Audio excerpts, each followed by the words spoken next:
Welcome to the second installment of Movies by the Decade, in which we will be looking at movies from the year 1940 to the year 1950. This is part 1. Let's begin.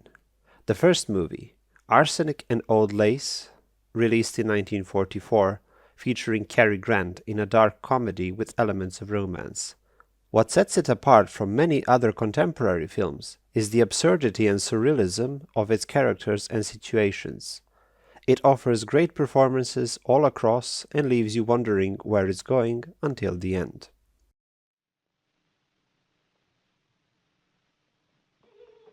No. Teddy's got to go to Happydale now, at once. Now, he's down in the cellar. Get him up here right away. Well, there's no such hurry as that. No. When Teddy's working on the canal, you can't get his mind on anything else. Well, look, darlings. Look, I'm frightfully sorry, but I've got an awful shock for you. Teddy's killed a man, darlings. Nonsense. But there's a body in the window seat. Yes, dear. We know. You know? Of course. Yes, but it has nothing to do with Teddy. But the now, thing... Mortimer, you just forget about it. Forget you ever saw the gentleman. Forget? We never dreamed you'd peek. What's the... Casablanca, released in 1942, is the second movie on this list.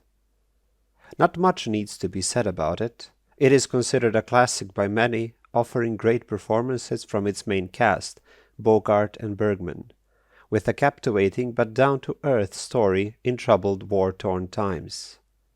A curious fact, back when it was made, it was thought of just one of many World War II films. Its success was unexpected to most. Brandy? Thank you. Rick, there are many exit visas sold in this cafe, but we know that you've never sold one. That is the reason we permit you to remain open. Oh, I thought it was because I let you win at roulette. That is another reason. There is a man arrived in Casablanca on his way to America. He will offer a fortune to anyone who'll furnish him with an exit visa. Well, what's his name? Victor Laszlo. Victor Laszlo. Rick, that is the first time I've ever seen you so impressed. Well, he succeeded in impressing half the world. It's my duty to see that he doesn't impress the other half. Rick, Laszlo must never reach America. He stays in Casablanca. The third title is Come Live With Me, released in 1941, and it is a romantic comedy featuring James Stewart. He is an aspiring writer down on his luck, but a fortuitous encounter promises ample remunerations. Yet something happens along the way. Character dynamics and great performances make this movie an enjoyable watch.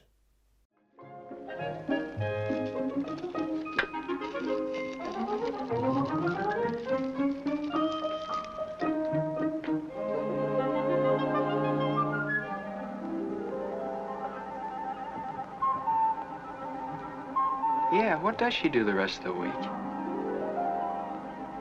I bet she doesn't do anything the rest of the week. Is that so? What do you know about what she does? Well, after all, I'm married to her. Sure. You've been married for 2 months. You don't even know where your wife lives. Oh, you're doing great. Well, you can't rush these things. You got to give the girl a little time. Laura, released in 1944, is one of those noir mystery films. A detective, a dame in distress, and many suspects and uncertainties color its runtime. While not a masterpiece or groundbreaking in any area, it's an overall solid movie, and as such, a solid watch. After that, You ate a lonely dinner, then got into the tub to read. Why did you write it down? Afraid you'd forget it?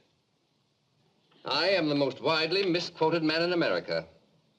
When my friends do it, I resent it. From Sergeants McAverty and Schultz, I should find it intolerable. Hand me that washcloth, please, Mr. McPherson. McPherson. Mark McPherson. The siege of Babylon, Long Island. The gangster with the machine gun killed 3 policemen. I told the story over the air and wrote a column about it. Are you the one with the leg full of lead? The man who walked right in and got him? Yeah. Well. Hand me my robe, please. Another noir film, this time from the French kitchen, Le Corbeau, released in 1943. It has interesting history behind it, as it is a movie that was allowed to be filmed by the occupied French party, because its themes focused on internal strife amongst the people of a small French town. Solid performances and a decent plot make this a solid recommendation. Un vieux mari ne doit pas laisser trop longtemps seule sa jeune femme. C'est pour moi que vous dites ça? Pourquoi pour vous? Je dis ça pour elle et pour moi. Ne vous fâchez pas, je vous rends vos lettres. Ah, vous permettez, je suis un peu graphologue. Vous croyez seulement mystificateur? Graphologue et mystificateur. L'un n'exclut pas l'autre. Curieux caractère. De l'intelligence. Beaucoup d'intelligence. Plutôt trop. De la sensualité. Beaucoup trop de sensualité. Et avec ça, un manque de souplesse, de liberté. Vous n'avez pas d'indulgence pour la vie, mon cher. Vous êtes un bloc. Un beau bloc, mais un bloc. Ça ne doit pas vous faire énormément d'amis. Je n'ai ni amis, ni ennemis. Tiens! The following title is one of the few Technicolor movies of the decade that I recommend.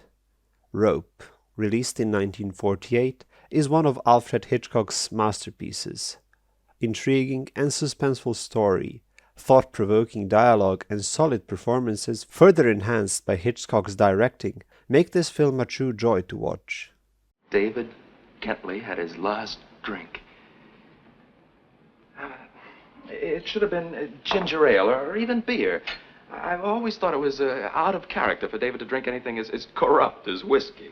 Out of character for him to be murdered, too. Yes, wasn't it?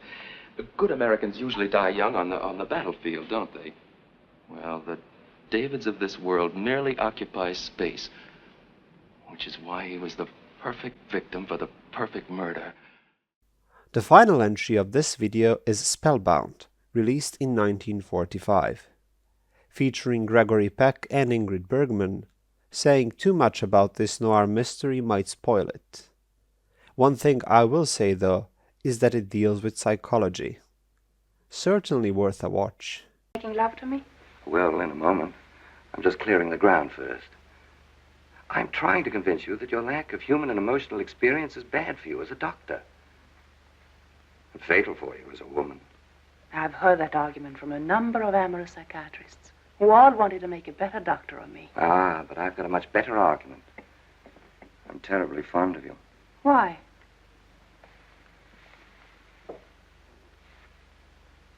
It's rather like embracing a textbook. Oh, but why do you do it then? Because you're not a textbook. You're a sweet, pulsing, adorable woman underneath. I sense it every time I come near to you. You sense only your own desires and pulsations. I assure you mine in no way resemble them. Stop it. I'm mad about you. This decade will continue and conclude in part 2, coming sometime soon. Until then.